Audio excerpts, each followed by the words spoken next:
नमस्कार, capital TV Bihar देख रहे हैं आप और आपके साथ मैं हूं दिव्या। राजद सुप्रीमो और बिहार के पूर्व मुख्यमंत्री लालू प्रसाद यादव एक बार फिर से ईडी के रडार पर आए हुए हैं। ये कोई पहली बार नहीं जब लालू यादव और उनका परिवार जांच एजेंसियों के निशाने पर आया हो। इससे पहले भी सीबीआई ने भी उनके खिलाफ जांच की थी, लेकिन अब इस मामले में ईडी का ध्यान और ज्यादा गहरा हो गया है। ईडी का साफ कहना है कि ये घोटाला बिना रेलवे अधिकारियों की मिलीभगत के संभव ही नहीं था।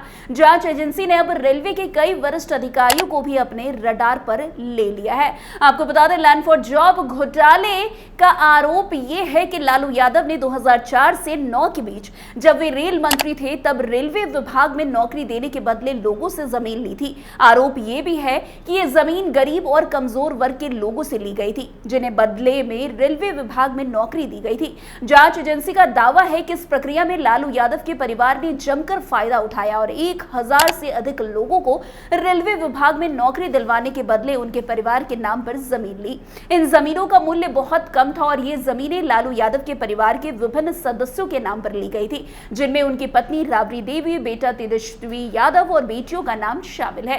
ईडी के अधिकारियों ने अब रेलवे के कई वरिष्ठ अधिकारियों से पूछताछ करने की योजना बनाई है। सूत्रों के मुताबिक ये अधिकारियां मुंबई, जबलपुर, कोलकाता, जयपुर और हाजीपुर रेलवे जोन से जुड़े हुए हैं। ईडी का साफ मानना है कि इन अधिकारियों के मिलीभगत के बिना यह घोटाला संभव नहीं था। हालांकि उस समय के अधिकांश अधिकारी अब रिटायर्ड हो चुके हैं। वैसे ईडी ने लालू यादव से पूछताछ के दौरान करीब 50 से 60 सवाल किए, जिसमें से कई सवाल नौकरी देने की विशेष प्रक्रिया, स्पेशल वैकेंसी और जिन किसानों से जमीन लिखवाई गई थी उनके परिवार को ही नौकरी क्यों दी गई पर आधारित थे। ईडी ने उन किसानों से भी मुलाकात की जिनसे कथित रूप से लालू यादव ने जमीन लिखवाई थी। पूछताछ में किसानों से यह सवाल पूछा गया कि वे लालू यादव को कैसे जानते थे और उनके साथ ये सौदा कैसे किया गया। इस दौरान ईडी ने किसानों के बयानों का भी क्रॉस चेक किया है। वैसे आपको बता दें, लालू यादव और उनके परिवार ने इन आरोपों को हमेशा नकारा है और इसे राजनीतिक प्रतिशोध बताया है।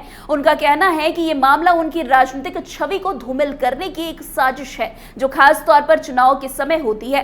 राजद के नेताओं का यह भी कहना है कि जब भी बिहार में चुनाव का मौसम आता है तो ईडी और सीबीआई जैसी जांच एजेंसियां सक्रिय हो जाती है, जो केवल लालू यादव और उनके परिवार को निशाना बनाती है। ईडी के अधिकारियों ने पटना स्थित अपने दफ्तर में बुधवार को लालू यादव से करीब 3.5 घंटे तक की पूछताछ की थी। इस दौरान लालू यादव अपने परिवार के सदस्य मिशा भारती के साथ ईडी दफ्तर पहुंचे थे। इस पूछताछ में उनसे कई सवाल किए गए थे, जिसमें यह पूछा गया था कि रेलवे में नौकरी देने के दौरान क्या कोई विशेष प्रक्रिया अपनाई गई थी, क्या इन नौकरियों के लिए विशेष वैकेंसी निकाली गई थी। इसके साथ ही यह भी पूछा गया कि जिन किसानों से जमीन ली गई, क्या वो केवल वही किसान थे जिनके परिवार को नौकरी मिली थी। ये बड़े बड़े सवाल लालू यादव से बीते दिन पूछे गए थे। वैसे पूछताछ के दौरान अधिकारियों ने यह भी पूछा कि उन समय किन किन रेलवे अधिकारियों को इस मामले में शामिल किया गया था और क्या इन अधिकारियों की मदद के बिना यह घोटाला संभव था। इन घोटाले की जांच सीबीआई ने पहले शुरू की थी और सीबीआई ने लालू यादव और उनके परिवार के खिलाफ आरोप पत्र दायर किया था, जिसमें लालू यादव, उनकी पत्नी राबड़ी देवी, उनके बेटे तेजस्वी यादव समेत उनके अन्य परिवार के सदस्य आरोपित थे। हालांकि लालू यादव ने इन आरोपों को हमेशा राजनीतिक षड्यंत्र बताया है और इस मामले को उनके खिलाफ एक साजिश करार दिया है। वैसे आपको बता दें, सीबीआई की जांच में दिवंगत बीजेपी नेता सुशील कुमार मोदी और जेडीयू नेता राजीव रंजन उर्फ ललन सिंह ने लालू यादव के खिलाफ सबूत भी दिए थे। इस मामले में कुल 4 मुख्य आरोपी हैं, जिनमें लालू यादव, राबड़ी देवी, तेजस्वी यादव, तेज प्रताप यादव शामिल है। लैंड फॉर जॉब घोटाला लालू यादव के राजनीतिक करियर के लिए एक बड़ा संकट बन चुका है। यह मामला उनकी छवि को नुकसान पहुंचाने के साथ साथ उनके परिवार की प्रतिष्ठा को भी सवालों के घेरे में डाल चुका है।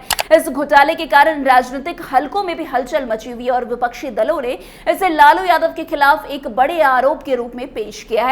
राजनीतिक विश्लेषकों का कहना है कि यह घोटाला केवल लालू यादव की छवि को धूमिल कर सकता नहीं है, बल्कि बिहार के चुनाव में भी इसका असर पड़ सकता है। तो वहीं लालू यादव और उनके समर्थक इसे एक साजिश के रूप में देख रहे हैं, जो उनके खिलाफ राजनीतिक प्रतिशोध के तहत की जा रही है। वैसे आपको बता दें कि लैंड फॉर जॉब घोटाला एक बड़ा और जटिल मामला बन चुका है, जिसमें लालू यादव, उनके परिवार के सदस्य शामिल हैं। ईडी और सीबीआई की जांच जारी है और जांच एजेंसियों का कहना है कि इस घोटाले में उच्च रेलवे अधिकारियों की मिलीभगत हो सकती है। हालांकि लालू यादव और उनके परिवार ने हमेशा इन आरोपों को राजनीतिक साजिश बताकर खारिज किया है। अब यह देखना दिलचस्प होगा कि इस घोटाले में क्या नया मोड़ आता है और यह मामला किन दिशा में आगे बढ़ता है। तो आज की इस खबर में बस इतना ही। अन्य खबरों में हमारे साथ ऐसे आगे बने रहें और देखते रहे। तब तक के लिए कैपिटल टीवी बिहार। धन्यवाद।